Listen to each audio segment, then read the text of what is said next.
Hello again, basketball fans. Welcome to the SportsEthos NBA Show with Rick Kamla. How you doing? Dexter Henry's going to join me in about 20 minutes. We'll talk Knicks and Pistons. We'll talk playoffs as well. And there's so much fun stuff to talk about. There's so much intensity. There's so much woofing at each other. Great performances. Stuff to complain about. Rick's rant is going to be epic, okay? Let me tell you about our awesome sponsor, Bet Online, and then we'll dive into Cam's Core 4. Bet Online is the world's most trusted betting platform, your number one source for all your sports betting action. Baseball season's in full swing. You can monetize that. We're in the home stretch of the NBA, the NHL playoffs. They have way more ways for you to stay involved than the other sites, man. The latest odds, they got news, they got scores, they have live betting. And with the largest selection of odds and everything from MLB, NHL, UFC, and more, BetOnline remains the number one online source for all your sports wagering info. In between games, why don't you head over to the BetOnline casino with all the top Vegas-style games, including poker and live casino. BetOnline, the game starts here. We begin with my Core 4. And I can't believe I'm talking about this right now. I'm super bummed out about this. Damian Lillard, one of my absolute faves, is feared to have a torn Achilles. I just can't believe I'm saying that right now. Dame, we love you out here. God bless you in your recovery, man. The Pacers take a 3-1 lead, obviously, but Damian Lillard exited in the first quarter, non-contact thing. He's kind of like backpedaling and then a quick like dart movement forward, and we've seen it a million times. And then the guy just caves and collapses, and you're like, oh no. Like, yep, he did it. AP reporting the preliminary examination indicated a possible Achilles tendon injury. Like I said a million times to you guys, I've had a torn ACL. I did it at Keystone Ski Resort, snowboarding at the bottom of the hill. They dead sledded me down. And the guy did this with my knee. He goes, you have a torn ACL. These doctors know they don't need an MRI machine. I tell you right now, they do not need an MRI machine. They do all the tests just to confirm it, okay? He's going to have an MRI today. The MRI is going to confirm that he has a torn Achilles, and he is out for at least, a year or whatever it's going to be. Doc Rivers said after the game, just being honest, it's not very promising. See, they already know. What I don't want to hear, and I haven't seen it on Twitter, but I'm sure it'll come up, but from some load management 2025 new media asshat, that he shouldn't have been playing. Yes, he should have. He was cleared by doctors, by the Bucks doctors, and he made the decision to play. These asshats probably are so, Kevin Durant shouldn't have played in the fight. Yes, he should have. Did he put himself in harm's way with the calf injury that became the Achilles tear? Yes. It's the finals, okay? Like, and if you're Dame, you're down 0-1. You know you're dead if you don't play. We talked about this last week. The time for Dame to come back is game 2, and he did, and he didn't play well. Not the point, okay? He came back.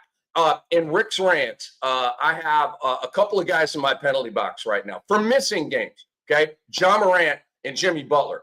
And then you have this right here. I don't want to hear it. He shouldn't have, but yes, he should have. There's no malpractice here. There's no lawsuits going to be filed. The guy's a badass. He's a baller. He's a warrior. He wanted to be there for his team, and it went haywire. And I'll be honest with you right now. Could this have happened at any point in any practice, in any run in the summer? Yes, I will admit the inactivity might have led to muscles and tendons, being prone. Okay, I will say that. But again, there's no malice here. There's no mistake here. The guy wanted to play in the playoffs for his team. Okay, and things went wrong, and that sucks. It's a basketball tragedy. But you know what doesn't suck is the heart in Dame to come back and play. So I got his back. I don't want to hear anybody saying he shouldn't have been playing. Yes, he should have been playing. Okay, it's the playoffs. None of this John Morant, Zion Williamson, collect a bunch of checks and just steal money bull crap, okay? So Indy crushed the Bucks. I happened to pull up my phone when the announcer said Damian Lillard will not return to the game. I went to Hard Rock Bet, and I said, let me live bet Indy. I got him at 5.5. I mean, you got to just stay on top of this thing. Bet online. Go to Bet Online. You can monetize with the live in-game betting. It's clutch. But this series is over, folks. This series is over. Game 5's coming up in Indy. They're going to slaughter Milwaukee by 20 points in that game, no matter what Giannis has in store. And the Pacers will be facing the Cavaliers in round 2. The Cavs are up 3-0 over the Heat. It's only a matter of time before they finally whoosh the sword, and it just goes badly for Miami, and they go home. And Pat Riley has another spicy exit. The Pat Riley exit interviews are always the best. So here's what's going to happen, guys. Indiana's going to crush Milwaukee in Game 5. Okay, very predictably. The Giannis trade rumors are going to swirl out of control. And think about this. If you're Giannis and Dame, I love you, bro, but Dame is not going to play at all next year. So if you're Giannis Antetokounmpo, do I want to sign up for that? I don't have a Robin. I'm a Batman without a Robin. Do I even have an Alfred? I don't think you do. They're screwed. And so they might just want to hit the reset button, get a bunch of draft picks, young players, just restart this thing, right? Because Giannis, in my opinion, is going to want out. I would if I were him. Doc Rivers is my guy. I love him. I believe he's about to get fired. Okay. You say that's totally unfair, man. Like, guys got hurt. Yep, I get it. I'm not firing him. I'm giving you a prediction. I believe he will be fired. And I don't think he should be. But when the Bucks go down 4-1, because these owners have the expectations so screwed up in their heads. Like, how are you mad at Taylor Jenkins for not this year, but the year before when they had 8 million injuries and you're holding him accountable for that? And then you fire him over that? It's ridiculous, okay? So Doc does not deserve to be fired for this, but I think he will be because they need a scapegoat. They need a pound of flesh. We lost to the first round again. This is not the fabric and culture of our team. Blah, blah, blah, blah, blah. Guys got hurt, yo. You got to recalibrate your expectations when Damian Lillard blows a tire, you idiot, okay? By the way, Bobby Portis and Brook Lopez are free agents as well, and Brook Lopez wants to get as far away from Doc Rivers as possible. Doc has developed some kind of dislike/hate for Brook Lopez, and I don't like it. I'm a bro-low guy. Number 2 in our core 4. Ooh, we have controversy. Is the NBA rigged? I don't think it is, but did Josh Hart foul Tim Hardaway Jr.? Yes, he fouled the shit out of Tim Hardaway Jr., okay? He banged into him, knocked him out of bounds, took him off platform. I mean, I don't think he got under his landing space, but he was very, very close. All right, so the Knicks are leading by 1. And Tim Hardaway Jr. was not having a good game, but he is a former Knick, and he is kind of clutch. And, like, that's a shot that he makes, like kick out, 3, 2, I could see THJ making that shot. 0.3 seconds remaining, and he missed the shot, obviously, because Josh Hart fouled the crap out of him. And so you have a 94-93 victory for the New York Knicks, leading 3-1, and now the series is over. It's heading back to New York, even if Detroit somehow miraculously wins another game at the Garden. And usually how this goes, a team will win one game on the road, and that's it. And then it's shut down. And this series is going to be over in Game 5, in my opinion. And it's really, really unfortunate because this is a mistake by the refs.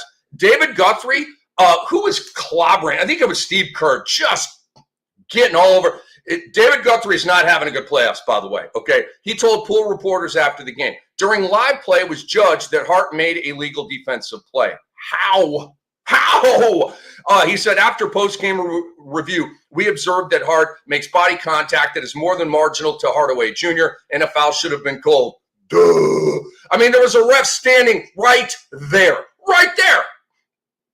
He was on the baseline side of it. So, like, in between Hart was THJ. So, I don't know, maybe that ref didn't see the contact to the right of Tim Hardaway Jr.'s body because the ref was to the left of Tim Hardaway Jr., but you see him falling out of bounds. You think he's flopping at the end? I mean, give me a break. It's incompetence is what it is. Hart said after the game, did I make contact with him? Yeah, I made contact with him. Was it legal? I don't know. We'll see in the last 2-minute report. I mean, Guthrie already said not legal contact. JB Bickerstaff was in disbelief. He said there's contact on Tim Hardaway's shot. I don't know any other way around it. There's contact on his jump shot. I repeat, there's contact on his jump shot. So why wasn't the foul called? Ooh, this is where it gets fun. I'm going to give you answers from two sides of my brain, like Larry David with Jerry Seinfeld and George Costanza. Okay. Robot Rick says refs are humans. Humans make mistakes. On to the next. I'm not Robot Rick, though, am I? No, I'm realistic. Keep it real as F, Rick. The Knicks and Celtics. The Knicks and Celtics will have way better ratings than the Celtics and Pistons. You dig? So, look, there are people that say the NBA is rigged. I do not believe those people. There are examples over time about the NBA, Patrick Ewing, frozen envelopes. Back in the day, there'd be some whistles that favored some certain teams. It's all fact. It all happened. It's not conspiracy theory. It's just a theory and a factual theory.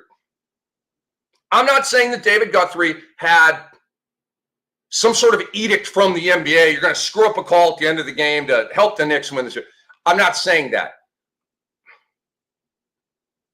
I'm just saying it's one of the worst calls we've ever seen. One of the worst non-calls we've ever seen. Do you remember when LeBron James was driving? I think it was Tatum in that big Lakers-Celtics game. LeBron was just freaking out. Remember that?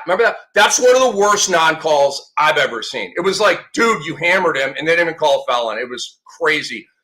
This is the same way. So I'm being kind of cute and funny with you on all this, but am I? Just saying. I got to give credit to Jalen Brunson. 4 straight 30-plus point games in this series. That's my guy. Clutch player of the year. He had 10 fourth-quarter minutes, scoring 15 points, made 4 straight buckets. And Karl Anthony Towns rediscovered his game. He was trash in the New York games, very, very good in the 2 Detroit games, and they won both of those games with a little bit of help. And number 3 of my core 4 here. My Wolves take a 3-1 lead over your Los Angeles Lakers. Oh, boy. Do you trust Minnesota now? I do. I needed to see that game yesterday. I did. I needed to see that game. Can you handle your business? Can you handle prosperity? Can you get up on a team with legends and stay up on them? Okay, this is all stuff that, I mean, did they do some of this last year? They beat Denver, right? They went to the West Final. Yeah, but you know what? Back in 2004, my Wolves with Kevin Garnett, you can see some of the picks behind me, won MVP. The Wolves went to the West Finals, lost to the Lakers, all that kind of stuff. That is the only other long playoff run they've ever had in franchise history. So there is a historical gravity going on with me and the Wolves. Now, Glenn Taylor is no longer the owner. So, angels are singing. But I just needed to see them win that game. This is Bron. This is Luka. This is the Lakers. This could be a scenario where Minnesota kind of hiccups and lets their home crowd down again, just like the Vikings do, just like the Twins do, just like the Gophers do. I mean, it's crazy. But they didn't. They won the game. And now they're up 3-1, and this series is over. There's no 3-1 comeback coming here because the Wolves are a better team. That's why. I'm not going to say Ant-Man's a better star than LeBron. No, he's at that level. But the Wolves have 8. The Lakers have 5, okay? And when you go to NAW and Dante and Nas off the bench, right? Who do the Lakers have off the bench? Nobody. I mean, Dorian Finney-Smith, but then you didn't play Jackson Hayes at all. And I'll get to that in a minute, what J.J. Redick did in the second half of that game. The Wolves are in the Lakers' heads right now. So Ant-Man made 2 major breakthroughs on Sunday for me. 2 major breakthroughs. The game, he had 43 points, 9 rebounds, 6 assists. Whoa, what a game. Okay. He took the fight to LeBron, got physical with him, pushing him, grabbing him, like a fight. Like, come on. You're my boy. Like, I love you. Like, Olympics and like in the offseason, it'll be. But right now, bring it, right? Like you did with Kevin Durant last year. I love that about Anthony Edwards. He needs more of that. Do that more. Ant-Man, okay? We saw it yesterday. We saw glimpses of it and a little here, a little there in the first 3 games. Why don't you just channel that and leave that channel on, and you might win a championship this year. This year. Do I think Minnesota's going to beat Oklahoma City? No, I do not. Do I think it's impossible? No, I do not. I think it is possible. Not likely, not probable, but possible, okay? They have a puncher's chance against Oklahoma City because they're deep and talented, and they have star power, and they have shooting, and they play defense, and they have a great coach. They're not as deep as OKC. They're not as good as OKC. Here's what Ant-Man said about the LeBron thing. Just letting them know that we're here. You ain't going to push us around all night, just trying to be a pest to him out there. Bottle that. And then reopen that for every single game, Ant-Man, and see what happens. I think you're going to like the results. Here's the second breakthrough for Anthony Edwards. He is mind boinking the Lakers in their dome. Free real estate in their head. And real estate's incredibly expensive in LA, okay? JJ Redick did not sub out anybody in the second half. He started Jackson Hayes, then went second half with Dorian Finney-Smith, and then the obvious Rui, Reeves, Braun, and Luka, okay? No team since 1998 used only 5 players in one half of a playoff game, okay? So no team since 98, and I think that's when they began tracking the play-by-play era or whatever, okay? So let me explain something with you with that. That's probably an NBA history thing. I know it goes back, for the play-by-play era. It's probably never happened in NBA history. I don't know. The Syracuse Nationals with Dolph Shays might have gone a second half with 5 dudes up. I don't damn know. Okay. I'm just saying this is extremely rare. Maybe probably the only time it's ever been done in league history. Okay. JJ Redick said, I asked them at the beginning of the fourth quarter how they were doing. I told them that we had 2 extra timeouts. You need a sub. Let us know. Those guys gave us a lot. LeBron James, and I'll get to this more in depth in a minute, was scoreless in the fourth quarter, missed both of his shots. And so, was he a little bit tired? Well, maybe. And I'm not mad at him if that was the case. So for the LA Lakers here and Ant-Man and what he had to say and how he's got real estate in their head. Ant-Man said, I felt like they were gassed down the stretch. So just trying to keep my foot on the pedal and keep going. Okay. So what he did right there was slammed the other coach because the Laker players aren't saying that. LeBron James said, we got some really good looks. Luka missed a point-blank layup to put us up 7. I missed a point-blank layup to put us up 4. We just had a couple of opportunities. I don't think fatigue had anything to do with that. Just some point-blank shots, We were getting into what we wanted to get into. We just weren't able to convert. So they're trying to take up for JJ, and he didn't do anything wrong and all that kind of stuff. And I'm not – that may be their truth as well. But what Ant-Man is doing is trying to divide them and trying to just put a little poison in the water out there in LA and get it stirred up. Because I'm sure there's a lot of talking heads in Los Angeles right now. How do you go the whole second half without making a – because your bench sucks. That's why. Your bench sucks. You're in a death game, and JJ's like, I'm going with my guys. Now, it's a little radical. Okay, it's a little radical that none of those guys get any rest. I mean, it's extremely radical, and it did not work. But I'm not banging on JJ Redick. He did what he had to do. Here's what Magic Johnson said. Andre Lemouche, my guy, great producer, great guy, said, Magic said, I'm very disappointed in JJ. This is the first time I've seen it. I'm very disappointed in JJ Redick. To play 5 guys in an NBA game for an entire second half is irresponsible. You had the game. You mean to tell me you got 10 guys on your roster you don't trust? Yes, that last part, Magic's my guy. Yes, that last part. He doesn't trust him. Dalton Connect, he should have been grooming him for moments like these to come give you some whap off the bench, and he didn't do it.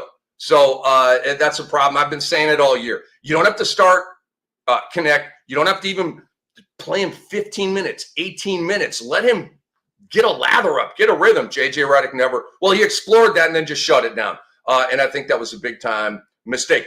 We've got my guy. We'll continue the core 4 here in a minute. I got a couple of things else I want to talk about here. A little bit of Steph Curry in Houston.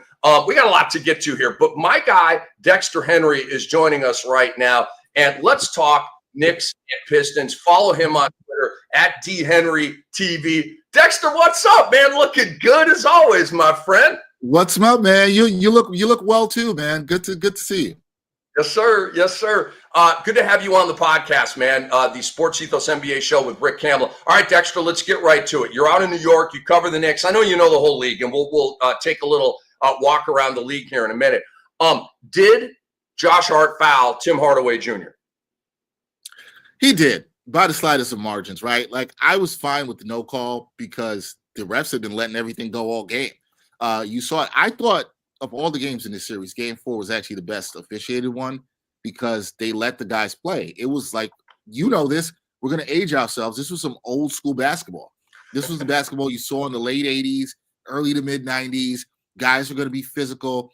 In Detroit, if you play physical, you have to then accept the fact that, all right, sometimes that physicality is going to come to bite you when the refs let these things go, and the players had to adjust the game. Was it a foul? Yes. Had the refs let other marginal contact go throughout the game? Yes. So did I have a problem with the no call? No, I really didn't. Now, if I was a Pistons fan, would I feel that way? No, I'd probably be pissed. But the refs let a lot of stuff go for them too in that game. And, I didn't have a problem. And I think most NBA fans don't have a problem as long as it's consistent. But you can't put yourself, you're the Pistons, in that situation where you weren't able to get buckets. The Knicks hit big bucket after big bucket. Their defense was fantastic in the fourth quarter. They held you to 22 points. And Karl-Anthony Towns and Jalen Brunson outscored the entire Pistons team in that fourth quarter. You got to be better in the fourth quarter, but they're a young team, and they'll have to learn from it. They certainly will. Jalen Brunson, Dexter, 4 straight 30-point games here to start the playoffs, seemingly with no end in sight. I know he's one of your faves. You know he's one of my faves. Take us into what you've seen from Brunson here in this Detroit series. What you've seen from Brunson here, Rick, is really interesting, right? Because you look at Game 1 where he gets hurt and comes back, and now I think in New York, nobody's surprised by this. You see this guy go back. Tom Thibodeau joked that he put on his cape. I was more concerned yesterday watching the game. I was watching the game right here in our studios here at the New York Post. I'm watching. I'm saying, how is he going to come back? Is he right? He comes back and he scores 15 points in that fourth quarter and looked like nothing was wrong. Nothing was wrong. Lift is fine. He's getting shots off. He goes off the glass. He missed one of his easiest shots during that run, a left-handed layup that should have been a bunny for him that he missed. That would have given the Knicks a little bit more separation late. But he's been tremendous. He's the leader of this team. Now, is there critiques as to the fact that the offense is sometimes a little too heliocentric? It runs too much for Jalen Brunson? Yeah, I think that's fair sometimes. But this guy's one of these guys that Knicks fans haven't seen in a long time, where if the ball's in his hands late, you believe he can bring it home for you. He showed that again yesterday. He made all the right plays, even the pass to Cat for the 3 that he had that cut it to 1 before his big 3 to give him the lead. Jalen Brunson has been tremendous. The numbers speak for himself. He is a not just a clutch player of the year. He is a prime time playoff performer, Rick. We've seen it now for multiple years. He's one of the best guys you should trust in this league when the game's on the line in the biggest moments. He's proven it time and time again. And hearing you say all of that factual, true, great take stuff takes me back to Nova and him being drafted in the second round. And all of this was on display over and over and over and over and over at Villanova. Yet they body shame him. I don't know. I don't know. I really don't. I still to this day don't understand. I mean, guys fall to the second round steals. But Brunson was college player of the year and a 2-time champion at Villanova, and he slips to the second round. Crazy. But the maestro of the Mecca is the guy. What's up with Karl-Anthony Towns? The 2 games in New York, he was pretty trashy. I mean, he had 10 points in Game 2 when Detroit went in there and beat you guys. Where are the numbers here on Cat? I had them somewhere. It was like 33 points in the 2 home games. I think it was 57 in the 2 games at Detroit. What's been the difference with Cat from the New York games to the Detroit games? I think the first game he was pretty good after the first half. In Game 1, he was good in the second half of that game. Terrible in Game 2. I think the big difference for him is how he's reading the game. Game 3, he was fantastic at reading game, recognizing when the Pistons gave him space. He was pulling up. When they came up tight on him, he was trying to blow past guys. He played within control. I thought he played a tremendous game in game 3. Everybody will pay attention to what he did at the end of game 4, and they are rightfully so for doing that. But this game for Cat, game 4, it was like 3 games in 1, Rick. Okay? Because the first quarter, he was really good. Second quarter, third quarter, he was terrible. A lot of turnovers, couldn't hit a shot. And in the fourth quarter, man, he was big. I think this was a big-time moment for Cat in his career. I really do believe that, because his first series here in New York, all the eyes were on him about what is he going to do in playoff time? Is he going to have the stupid fouls? Can he hit big shots? Can he support Brunson? He answered a lot of those questions yesterday, at least for one round. But I think the biggest difference was yesterday in the fourth quarter, along with the majority of game 3, is he read the game well. He took what the defense gave him. He took the threes when they were available. He put pressure on Jalen Duren and Paul Reed when they were guarding him. Look, he made some incredible shots. That fadeaway shot over the backboard, tremendous. And then the gumption to take that step back 3.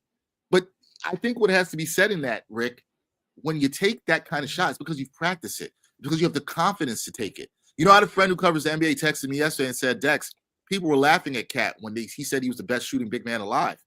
Well, the best shooting big man alive can not only take that shot, but can make that shot. And he sure had the guts to do it and made big-time shots. And I'm really intrigued for him going forward, what this game, game 4, what that does for his confidence. Because I think Cat may have unlocked some things here where he's shown he can do it in a big spot and stay on the floor and make these shots. Dexter Henry hanging out with Rick Kamla here. It's the SportsEthos NBA Show with Rick Kamla. Dexter, sports anchor at New York Post Sports, update anchor at The Fan, 660, and Info Sportsnet, New York Got Game, and New York Sports Rapid, rundown host as well, and UFX League lead host. Got a lot of gigs. Yeah, I mean, you're out there in New York. It's expensive. You got to have a lot of gigs. You got to just hustle around town. Nobody does it better than Dexter. He said he got me. Yeah, I know you got me. So I want to go into a thought bubble here with you real quick, because I wasn't mad at Cat for saying he's the best shooting big man of all time. I wasn't mad. Okay. But on NBA radio, had a conversation with Antonio Daniels about it. And he's not that yet. Dirk Nowitzki's the best shooting big man of all time, because you look at counting numbers, he won a ring. Okay. So I put it out there for Cat. Go get a ring, play, till you're 37, 38, get the counting numbers, and then you're probably the best shooting big man of all time. But right now, it's Dirk. Yeah, I would still, it's funny, Dirk would be my guy too. Now, I think you can make an argument that he's the most talented shooting big man of all time. Like, okay. I think that he's got a little bit more to his game than Dirk did. I agree. But in terms of shooting big man, and I like your point. You got to get it done on the big stage, which Cat still has more work to do. Yet yesterday's a step in the right direction. I'm with you. Yes. Dirk won a ring, and you could argue, and I just had this conversation with somebody the other day, Dirk's 2011 run to a title, and I think Brendan Haywood said this on a recent podcast he was on. One of the toughest runs you'll see of who he had to go through, what he had to do to win it on a team that did not have any other superstars with him. It's one of the more impressive runs, I would have to say, in NBA playoff finals run history, right? Totally. And Dirk did this leading this team. Yeah, to me, Dirk is the greatest shooting big man of all time. I think Cat is arguably more talented than Dirk. In terms of I agree with that. Right. Cat's got more playmaking to his game. When he's engaged, better defender, better rebounder, like a way better rebound. Dirk was eight boards a game, had the occasional 20-10 games. I mean, Cat is a walking 20-10 guy. So love me some Cat.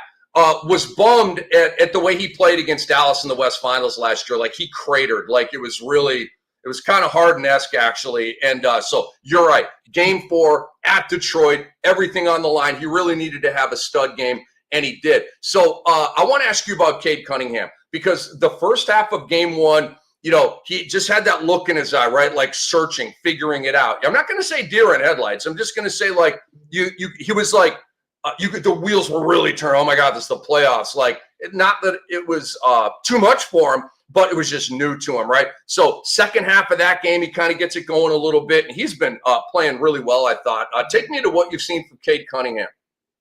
I think what I've seen from Cade Cunningham is that, he's still figuring this out. This is what you expect with young players. It's going to be an adjustment. I thought there were good moments, even in these home games. Yesterday, he has a triple-double, and it's going to get a notice too. But I will say it was a tough triple-double because he's not at the point where the game is as easy for him in the playoffs. And the Knicks, who can throw good wing defenders at him, in OG Anunoby, in Mikal Bridges, who played tremendous defense yesterday, it's going to be adjustment. I've seen Cade grow through this series, though.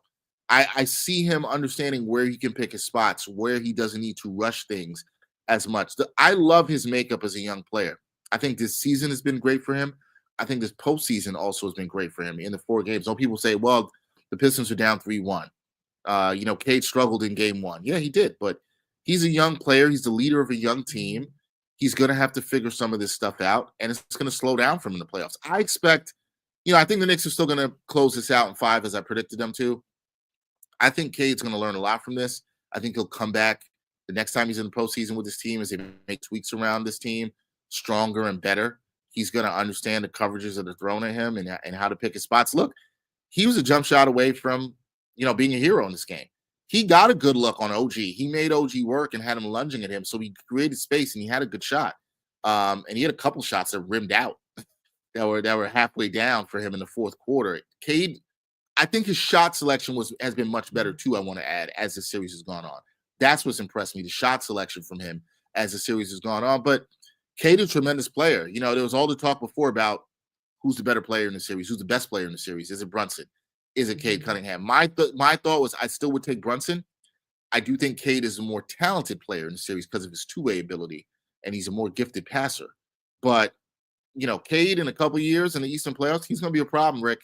He is going to be a problem. This kid is really good.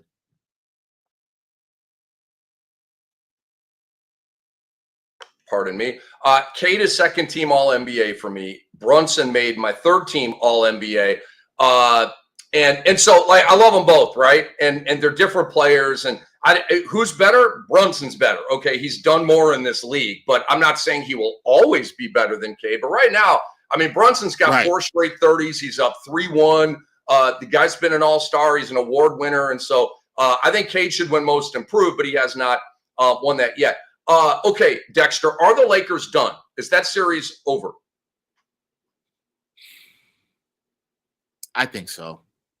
Yes. I think so. I thought they were going to win yesterday, Rick. I thought they were going to win yesterday. I did too. I thought they were going to win, and I heard you. I heard you reading Magic Johnson's comments before I came on. Magic's right? He's right about this. Like JJ Redick, who I think has done a great coaching job this year. I want to be, and listen, it helps when you get Luka Doncic. Let's also be real about that. It helps when you get Luka Doncic, but 50 wins in his rookie year is pretty good. 50 wins, pretty good. Yeah. He's got a little Tom Thibodeau of what he did here. This is the complaint you hear about Tom Thibodeau. You know this, Rick, here in New York. Tom Thibodeau plays the starters too many minutes. You can't play him the whole half and then wonder why there was burnout, especially with a 40-year-old LeBron James out there who's been great. Luka's been great. This team still needs a little bit more support. It was a recipe. Is it the only reason they lost? No, it's not. But that's a loss that I think for those of us who've watched basketball for a long time, where you're like, man, that's a tough one to bounce back from, even though you have the great LeBron James, even though you have the great Luka Doncic. Do I think the Lakers win game 5? Yes. But I think Minnesota closes this out in 6. I predicted Lakers in 7. I think if somehow the Lakers get this back to LA for 7, they will win, though.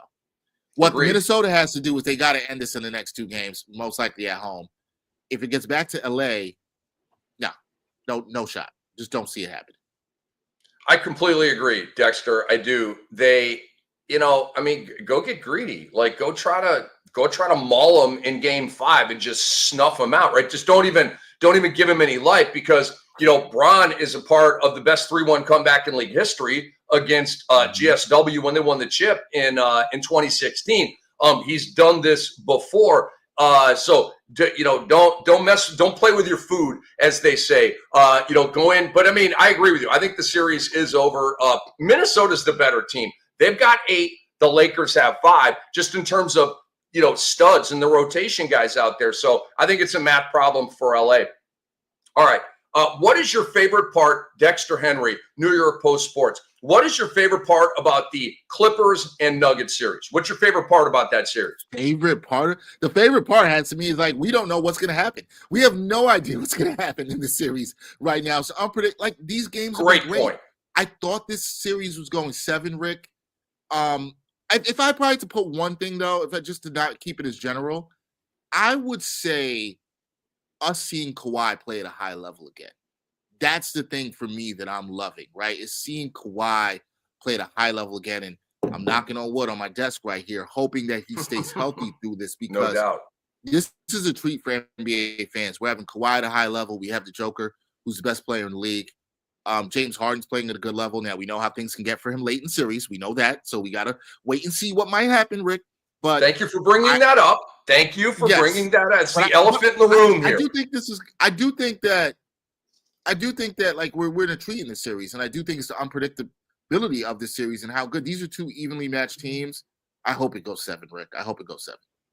I believe it will. So, Dexter, we had, Denver wins game 1. Wait a minute. I thought I had game 2 pegged. Wait a minute. Denver won game 1 in a thriller. Yep. And then the Clippers came back. I thought Denver, like you said earlier, that's a tough loss to recover from, the one the Lakers had yesterday. I thought that loss was going to kind of not like send the Clippers completely out of the series, but derail them a little bit. It didn't. They won the next game in Denver and then clobbered them in game 3. And then I'm like, do the Clippers have? And then, obviously the Nuggets had the big lead. Clippers make the comeback. We get the buzzer beater by Gordon. This series is awesome. And I do believe we're going 7 in this one. And I do believe that Dexter, literally the reason why I picked Denver in 7 is because, and there's something that is very important to point out. James Harden does not choke until late in the series. Games 1, 2, 3, and 4, he's usually fine. I would love to see a statistical study about games 1 through 4 and then 5, 6, 7, like for his whole career, and just see how that looks. I don't know, maybe one day Dexter on board and I do that research study. But like game 7 at Denver, that's not a sweet spot for James Harden. If it goes that far, and if that is the scenario here, that's literally why I picked Denver, because I don't like it when a team, first of all, I hated whacking Michael Malone. I just think it's stupid. It's just a bad decision. But when you do it with 3 games left in the regular season, usually that's a death knell for your team. But on the other side, you have James Harden, games 5, 6, and 7, which I think is a stronger trend. All right, last question for you here, Dexter. Is anyone seriously challenging OKC in the West on the way to the finals? I don't see it. Not even Minnesota? See, when we say seriously challenged, do we mean we could push them to 6 games? Yeah. So let's say 6 or 7 games. Yep. I think it's funny because I was talking about somebody with this at the office today. I think Minnesota is the team that could do it. I know people say, don't you think Golden State? I don't think OKC is a great matchup for Golden State with the size advantage they have. Yep. I think Minnesota, because they could throw a little bit more in terms of size at them with a Naz Reid, with Gobert, depending on how you play on the floor. I think Minnesota's a good matchup. I don't think they'd win, because I just think when you're looking at OKC right now, Rick, they're just so deep, and there's so many good two-way players. Look how Caruso wrecked game 3 for the Grizzlies, against the Grizzlies. He wrecked that game, right, with what he did on defense. They're so good there, and they're gaining confidence.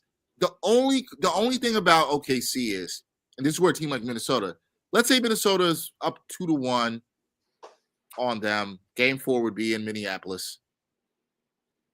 I want to see how OKC responds if they get punched in the mouth in that kind of way. And who's their true secondary scorer when things get tight?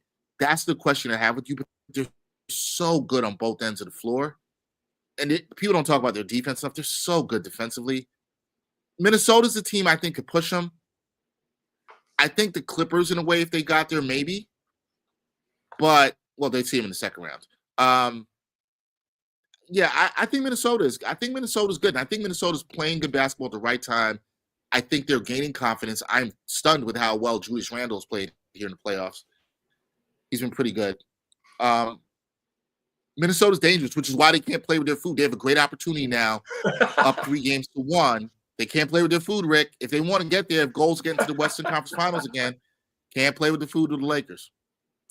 And you also, you got to beat the Lakers, and you beat them any way you can. But, the earlier you get rid of teams, the more rest you get, the more gas you have in the tank for a 6 or 7 gamer against an OKC, where it is going to be, as hard of a battle as you've ever been in your life. So you want to conserve that energy. But, you just got to go in for the kill with the Lakers. Dexter, you the man. Really, really appreciate the time. Tell everybody what you got going on, man.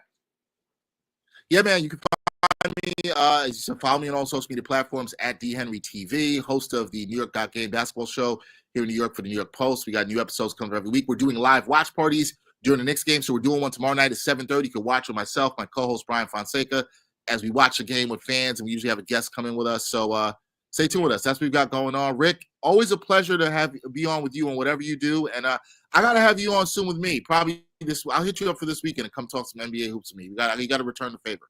Sure. As some of the players do after a big 3. Call me. Hit me up. Got you, Dexter, got your number. Dexter, you the man. God bless you, my friend. Thank you, brother. Appreciate it. Take care. All right. That is Dexter Henry right there. Follow him at DHenryTV. What a cool dude, man. Very, very, very talented as well. All right. Let's dive back into the show. He mentioned, I just want to pick up where I left off here. I had one more comment on maybe two more comments on going back to my core 4 with the Lakers and Minnesota series. And Dexter just said it. And you notice a little, as he talked about Julius Randle, right? So Dexter's in New York, and you know how New Yorkers feel about Julius Randle. Most of them don't like him. He sucks. He's trash. Get him out of here. I don't like how he plays, blah, blah, blah. Forget about it, all that kind of stuff. Julius Randle needs some love. Knicks fans, I know you don't care anymore. It's not your problem anymore. He's not a problem. He's literally the difference in this series right now. Ant-Man's doing Ant-Man stuff. And then, Jaden McDaniels, the 30-point game. Wow, that was not a body experience. He had another really solid game in game 4.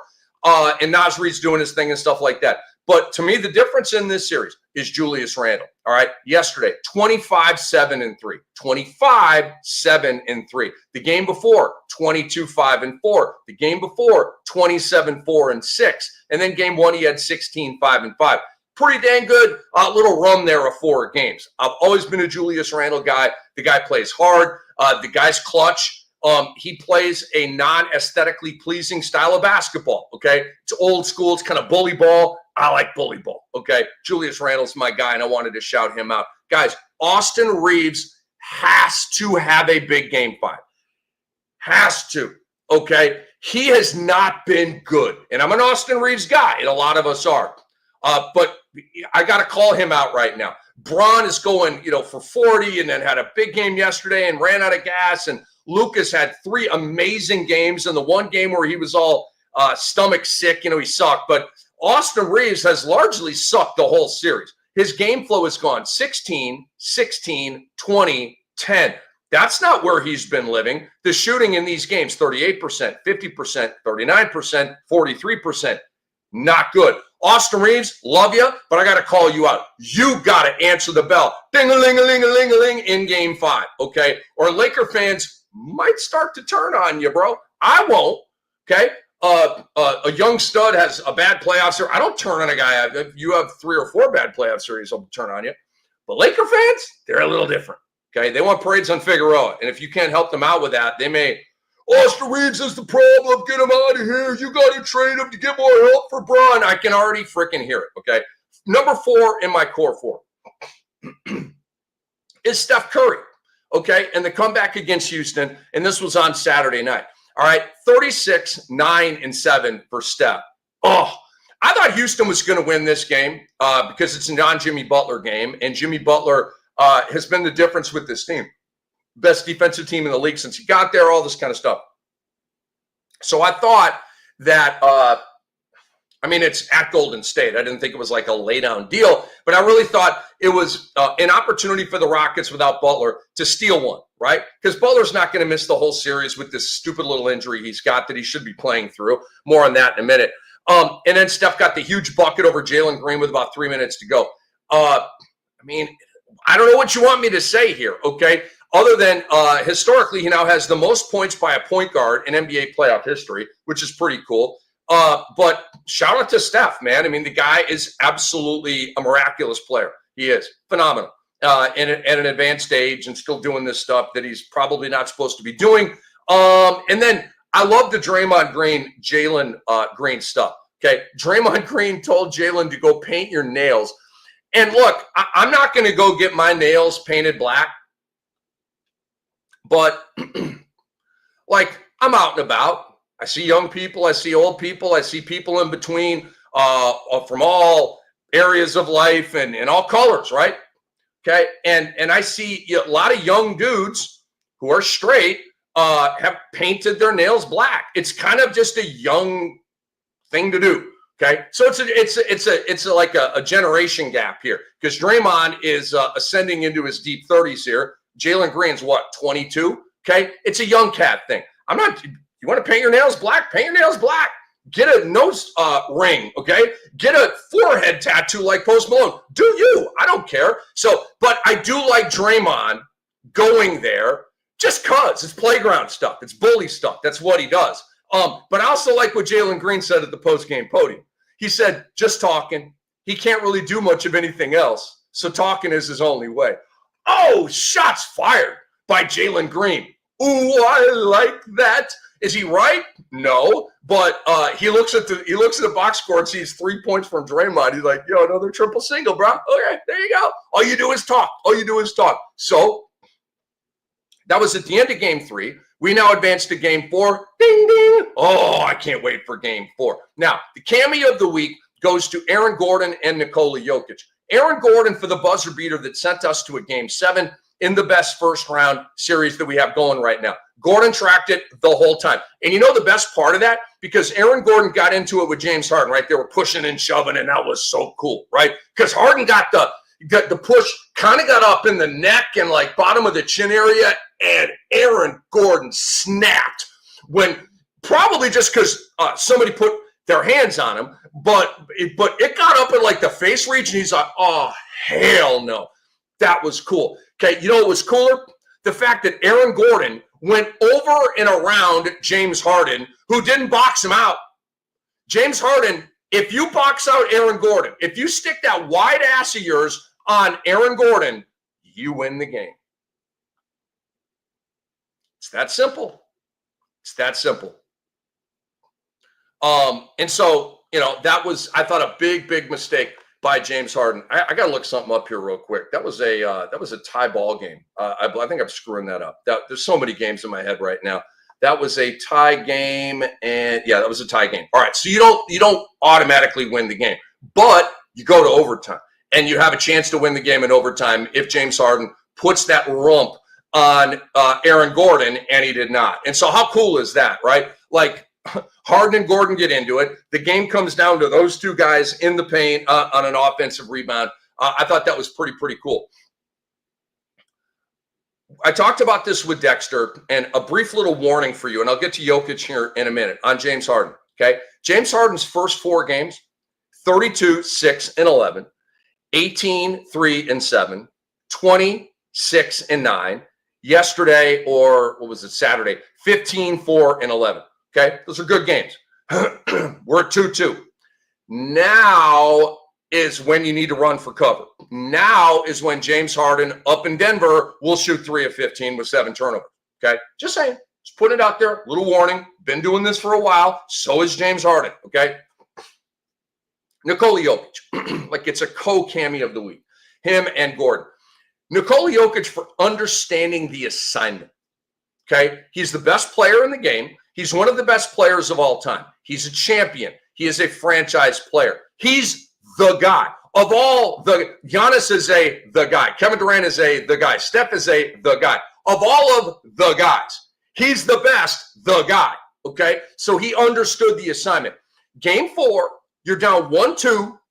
It's a must win. Now, Antonio Daniels, who I worked with for years on NBA radio, always hated when I said that. He, and it's a ball player media guy thing. He's like, it's not a must win until your season's on the line.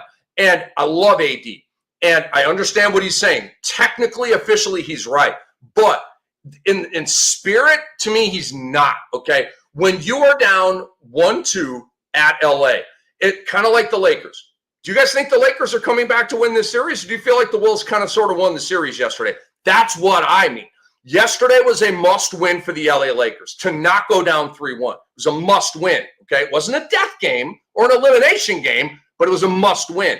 And then you have the game that Jokic had. You can't go down 3-1 to the Clippers. You can't. You're not going to come back and beat them unless Kawhi or somebody gets hurt, God forbid. But if everything is static, you're not going to come back from that. You're not, okay? It's happened like 9 times in league history. And your team, no. Okay? Go win that game.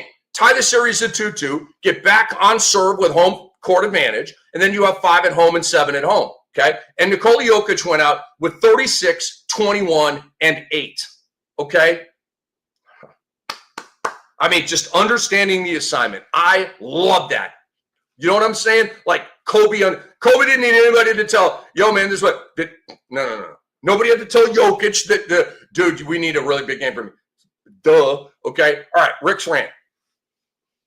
Stop the LeBron hate. You almost cussed. I'm trying. The occasional cuss word comes out. I'm trying not to cuss, okay?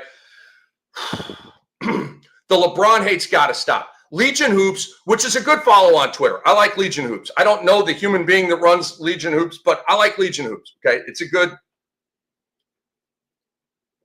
little follow on Twitter. But they put out a really, really stupid tweet. LeBron James, first 3 quarters, 27 points. Fourth quarter, 0 points. Inexcusable. Wrong answer, okay? Like the X is up right now. It's inexcusable. Are you serious right now? Like Draymond choking out Rudy Gobert is inexcusable. I mean, give me a freaking break. If you want to say James Harden not boxing out Aaron Gordon is inexcusable, okay, boxing out is a fundamental of the game.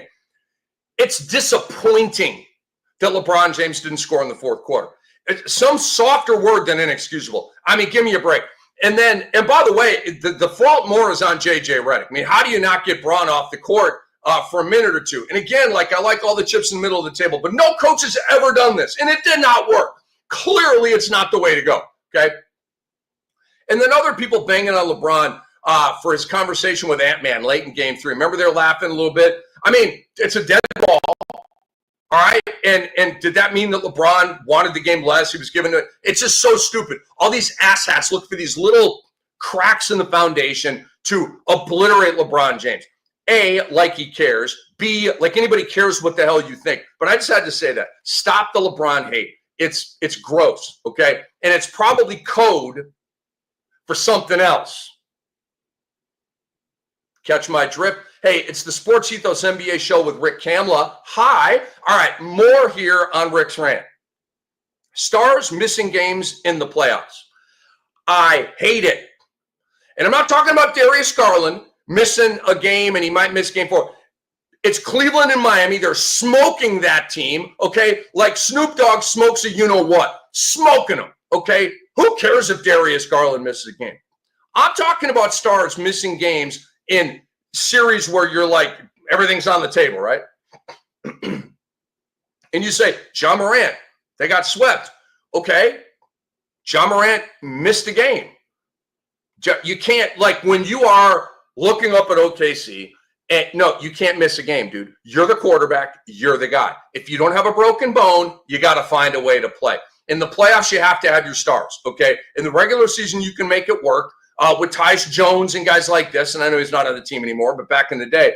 I want to give you an example here. Malik Beasley, all right?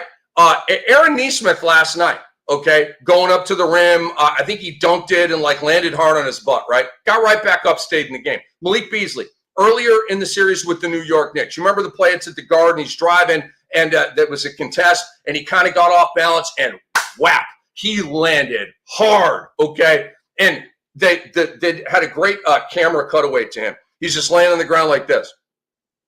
No flinch, no, I'm in so much pain. Like, I love Malik Beasley. Malik Beasley's a dog, okay? He runs into the smoke. Ja Morant runs away from the smoke. Ja Morant, of course, is a phony superstar, okay? Super talented, but he's phony. He's too intoxicated with himself to get out of his comfort zone.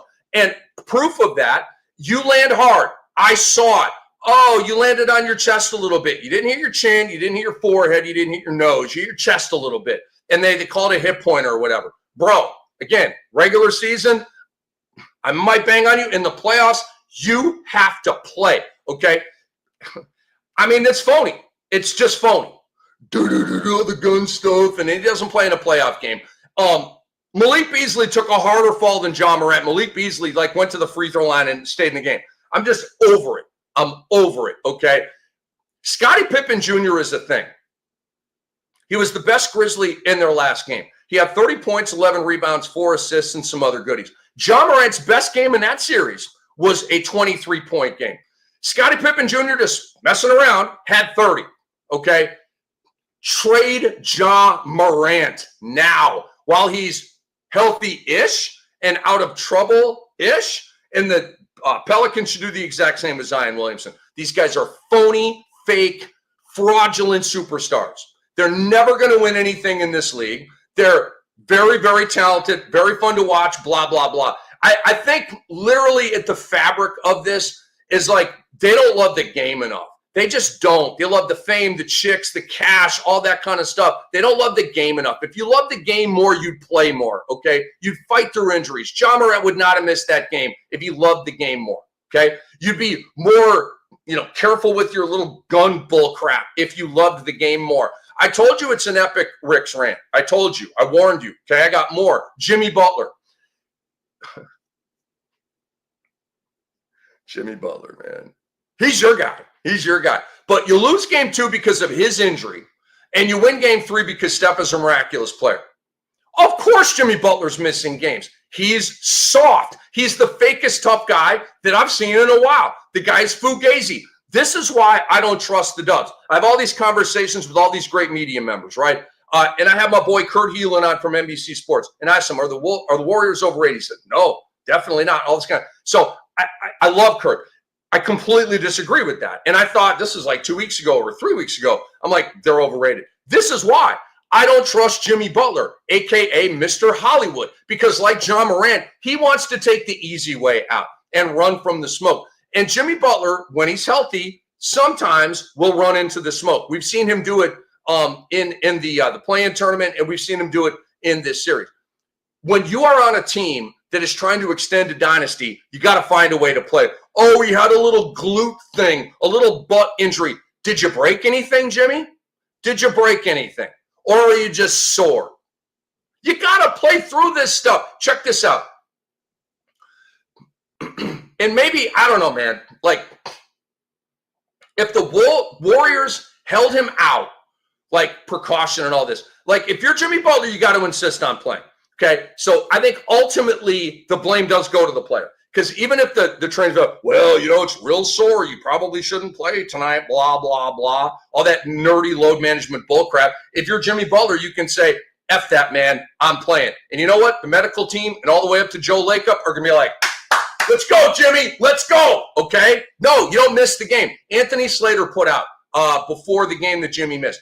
Butler worked out on the practice court pregame, per a source. Medical team held him out to give the body 2 more days to heal, but there's a belief he will be back for game 4 Monday night, blah, blah, blah. Kerr said going into the game he was relatively optimistic about Jimmy playing. I think there's a chance he plays. Relatively optimistic and then shut down. So obviously Kerr and the medical team weren't exactly on the same page right there. But again, if you're Jimmy Butler, you say, F that, man, I'm playing. And if you do that, the medical team is going to let you play. But of course, you mean, okay, I'll take the game off and I'll sit over here and bust Buddy Hield's balls about dribbling. My God, shut up, Jimmy Butler. Shut up. Stop doing that. It is so disrespectful. It's beyond disrespectful to do that to Buddy Hield. Is Buddy Hield great off the dribble? No, he's not. But he's a pro, okay, like you, Jimmy. He's a millionaire like you. He's a non-champion like you. Okay? Shut up. Stop banging on Buddy Hield for his dribbling. It makes you look dumb and like arrogant and like full of your, like, give me a break, dude. Like, seriously, Mr. Hollywood, chill out, dude. Chill out. It is time for me and Shaq to get into our MVO, the most valuable other. And Shaq, how you doing? I want to welcome you to the show. Kamla Juice, what's up? Love your work. Thank you, Shaq. I really appreciate that. I love your work over on TNT. The other night, you were kind of getting into it with Charles a little bit. Looked like you guys might have come to blows. That's just fake talk. That's just TV. Just entertainment. It's marketing. Oh, I understand, Shaq. You've always been great at that. I know. All right, Shaq. So let me run down the players here. And I'm going to let you decide. All right, Shaq? Cool. All right. The players kind of up for it this week. And look, every game has an other that shines, right? So I try to be choosy here. Gary Trent Jr. And I know, I'm going back to game 3 here, Friday night. Gary Trent Jr. had 37 points with 9 threes. Gary Trent Jr., Shaq, had 37 points in 9 threes. Shut up, Kamla. I saw it. I already know. Sorry. 37 points, 9 threes from Gary Trent Jr. He's in the running. Scottie Pippen Jr., I told you, best Grizzly by far in their last game. Zach Edey. Shaq, Zach Edey had 7 blocks in the last game of the season for Memphis. Kamla, again, I saw the box score. I know. Whew. Okay, Shaq, you're tough today. I know. All right, so let's move on to Gary Payton right here. In game 3, he had 16 points, made 7 of 9, was really good in the fourth quarter. And Buddy Hield, Jimmy Butler, he had a better game than Jimmy Butler because Jimmy Butler didn't play. But yeah, Jimmy Butler's banging on him. Hey, Shaq, by the way, what do you think about Jimmy Butler banging on Buddy Hield's dribbling?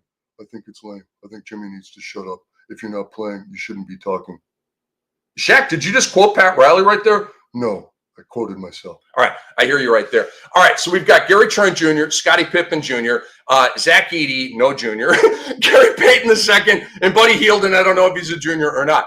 And then I've got an honorable mention right here. So, Shaq, I give you the honors, man. Pick the MVO for this week. Who you got? I got to go with Gary Trent Jr. 37 points, out-of-body experience, and helped the Bucks with their only win in this series. And I loved Gary Trent Sr., the Shaq of the Mac, nicknamed after me. So I'm going Gary Trent Jr. Well done, Shaq. Well done. Hey, Shaq, you got some DJing to do? Yes, I'm out. All right, Shaq, we appreciate you dropping by. I agree with Shaq. I think Gary Trent Jr. gets the MVO for this week. Again, and he's going to be a free agent. So this was like, everybody look at Gary Trent Jr. He's a solid bench player, man. He is. A little streaky, but solid. All right, so we appreciate Shaq dropping by for that.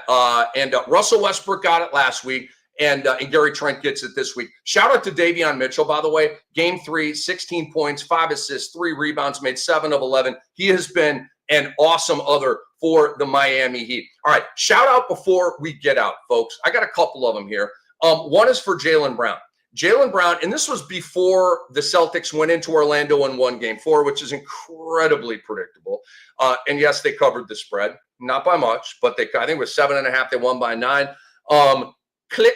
But Jalen Brown said going into that game, obviously Orlando's been doing the rough stuff with Boston and taking dudes out of the air. Tatum had to miss a game about it. He's got a wrist injury, blah, blah, blah, blah, blah. Okay. And KCP's been there for a lot of it. And I like that. It's a Mario Ellie old school shit. You know what I'm saying? I like it. All right. But Jalen Brown and the Celtics are pissed. And they're about to close these dudes out. But Jalen said in advance of Game 4, there might be a fight breakout. Is that what it said? There might be a fight breakout or something because it's starting to feel like it's not even basketball and the refs are not controlling their environment. If you want to fight it out, we can do that. We can fight to see who goes to the second round.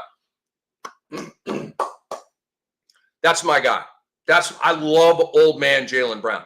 And that's his nickname. Go to Basketball Reference. It's one of my favorite nicknames. I don't think does anybody even call Jalen Brown old man? I just saw it on Basketball Reference and I freaking love it because he's so serious. He's so old school. Can be a little mean at times. I don't mean like Draymond Green bully mean. I mean like I'm going through you to get this dub and I'm not going to be a nice guy about it. Okay. Like he's just rocked up and so perfectly conditioned. I love Jalen Brown. He is the way it should be, man. Tough and clutch. and a great guy off the court as well. So I shout out Jalen Brown, and then I shout out the Celtics for getting pissed, handling their business, and taking control back of that series. That's what champions should do. That's how this should look. All right, you lost the game.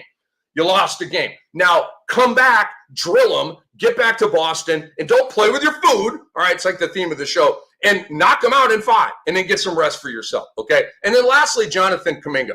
And I've been complaining about the Steve Kerr treatment of Jonathan Kuminga for years, okay? And it's almost over. Kuminga's about to be a restricted free agent. Joe Lacob, please do right by this guy.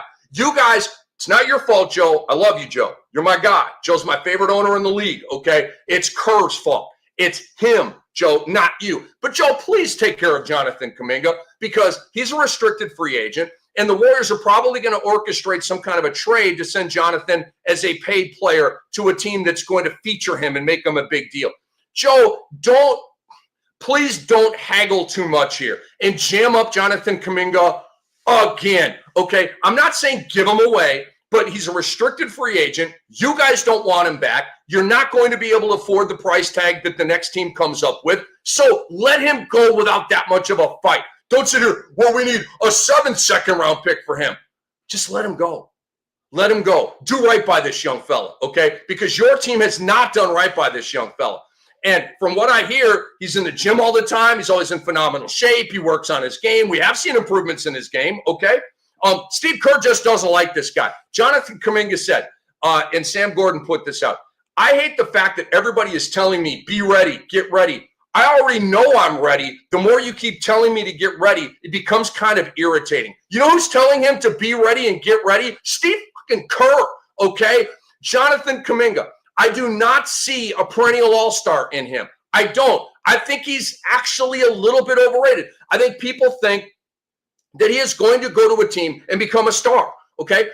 It might happen. I doubt it, though. But what he is a really solid player. To me, he's a star. If Harrison Barnes has been starting in the NBA for all these years, I believe Jonathan Kuminga can get in that lane and stay in that lane. Tobias Harris, like that lane, right? Where you're paid, you've got zillions, you're a starter, you're putting him about 15 to 20 every night. That's where I think Jonathan Kuminga lives. But that's as a starter, okay, getting 10, 12, 13, 14 shots a night. None of the stuff that Steve Kerr ever wanted to give him. Okay, so he is like 2 tiers up in actuality from where Steve Kerr has kept him. But I like that Jonathan Kuminga said that, okay? That's a double middle finger salute to Steve Kerr. Because maybe he's a be ready, stay ready, because Kerr completely dropped him out of the rotation. He re-entered when Jimmy Butler went out. But Jonathan Kuminga, I got your back. I don't think he's going to be a Hall of Famer, but I think he's a heck of a young player, okay? And I can't wait for him to get an opportunity in an at-bat with a team that's going to feature him. And who knows? Maybe he pops into an all-star. Maybe he does. I'm pretty good at, like, gauging career tracks and stuff like that, and I just don't see it. But I do like Jonathan Kuminga. I like him a whole lot more than Steve Kerr does. All right, a couple other shout-outs before we get out of here. My guy, Andre Lemuche, greatest producer in the world, even though he says I'm not a producer. Yeah, he is, and he's awesome. And then we have Dexter Henry of the New York Post Sports. Really appreciate his time. That was a blast. Guys, I love you all. Thank you so much for watching. Please retweet this. Let other people know that your boy Cam's got a great thing going on over here at Sports Ethos. And go to the website, sportsethos.com. Subscribe to our work over there. It's literally the best fantasy content in the game. The best, okay? And it's cheap. You get a lot of bang for the buck. And then download the app, the Sports Ethos app. MLB, NBA, NFL blurbs, very comprehensive. And so that's what's up, man. Really appreciate you guys. I will see you next Monday at 11 a.m. Eastern time with more of the Sports Ethos NBA Show with Rick Kamla. This show right here has been brought to you by Bet Online, folks. See you soon.